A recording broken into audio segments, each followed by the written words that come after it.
जय तुम्हारा।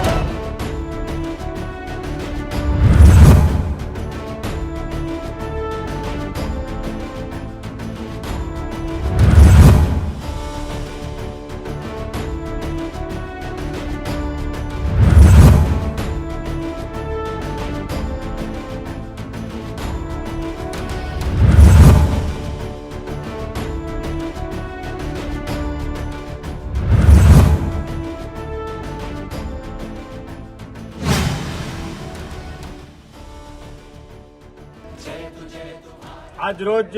અંજાર રાધિકા શ્યામનગરની અંદર ચંદેશ્વર મહાદેવ મંદિરના સાનિધ્યમાં આમ આદમી પાર્ટી પૂર્વ કચ્છ જિલ્લાના અંજાર શહેરની એક કારોબારી મિટિંગ યોજવામાં આવી હતી, જેની અંદર અમારા પૂર્વ કચ્છ જિલ્લાની ટીમ, મહિલાની ટીમ અને યુવાની ટીમ તમામ અહીં ઉપસ્થિત રહ્યા હતા અને સર્વાનુમતે અમારા જે આમ આદમી પાર્ટી અંજાર શહેરના પ્રમુખ તરીકે હિતેશભાઈ સોનીની વરણી કરવામાં આવેલી, એમનો કાર્યકાળ પૂરો થતા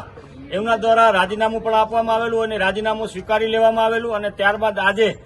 ઠરાવ પણ કરવામાં આવેલો સર્વાનુમતે કે હિતેશભાઈ સોનીની હવે કાર્યકાળ પૂરો થતા અન્ય જવાબદારી આપી અને નવા શહેર પ્રમુખ તરીકેની વરણી આવતા રવિવારે યોજવામાં આવશે. એટલે આજે જે સર્વાનુમતે આખો અહીં કાર્યક્રમ થયેલો છે, એની સાથે સાથે અંજારની અંદર ખૂબ મહત્વના અન્ય મુદ્દાઓ ગટર, રોડ અને લાઇટના અને એની સાથે સાથે નગરપાલિકા દ્વારા ચીફ ઓફિસર અને કાઉન્સિલરો જે ચૂંટાયેલા છે એના દ્વારા કોઈ પણ વ્યક્તિઓને, નાનામાં નાના વ્યક્તિઓને હેરાન પરેશાન કરવામાં આવે છે એવી ફરિયાદો પણ અમને અંજારના વોર્ડ વાઇઝ વિસ્તારોમાંથી મળેલી છે. એટલે અંજાર નગરપાલિકાની અંદર વહીવટદારો, ભાજપના જિલ્લા મંત્રી અને અન્ય લોકો ઉપપ્રમુખ તરીકે જે પણ છે એ લોકો આમાં આખી નગરપાલિકામાં ખોટી અવ્યવસ્થાઓ ઊભી કરવાનું કામ કરે છે એવી પણ માહિતી મળેલી છે. એટલે હવે આવતા રવિવાર પછીથી અંજાર નગરપાલિકા વિસ્તારની અંદર જે પણ કંઈ પ્રશ્નો છે તમામ પ્રશ્નોને સોલ્વ કરવા માટે અમારી ટીમ સતત અહીં કાર્યરત રહેશે અને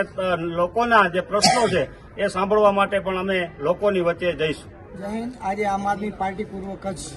તરફથી અંજાર મધ્ય મિટિંગ રાખવામાં આવેલ હતી, જ્યાં અધ્યક્ષસ્થાને સંજયભાઈ બાપટ, કાયનાથબેન, નિલેશભાઈ, દેવકન્યાબેન, ભીખાભાઈ, દવેશ સાહેબ, અમૃતભાઈ તથા દરેક આ અંજારના કાર્યકર્તાઓ હાજર હતા. અંજારમાં આજે નક્કી કરવામાં આવ્યું કે આમ આદમી પાર્ટી હાલના જિલ્લા જે સિટી શહેર પ્રમુખ છે એની જગ્યાએ અત્યારે હવે આપણે સંગઠનને વધુ મજબૂત બનાવવા માટે નવા પ્રમુખ તરીકે વરણી કરવાની, જેમાં સર્વાનુમતે ઠરાવ કરવામાં આવેલ કે આવતા રવિવારે અંજાર શહેર માટે નવા પ્રમુખની વરણી કરવામાં આવે છે અને તેમજ તાલુકા કક્ષાએ સંગઠનને વધુ મજબૂત કરવા માટે તે બાબતની ચર્ચા કરવામાં આવશે.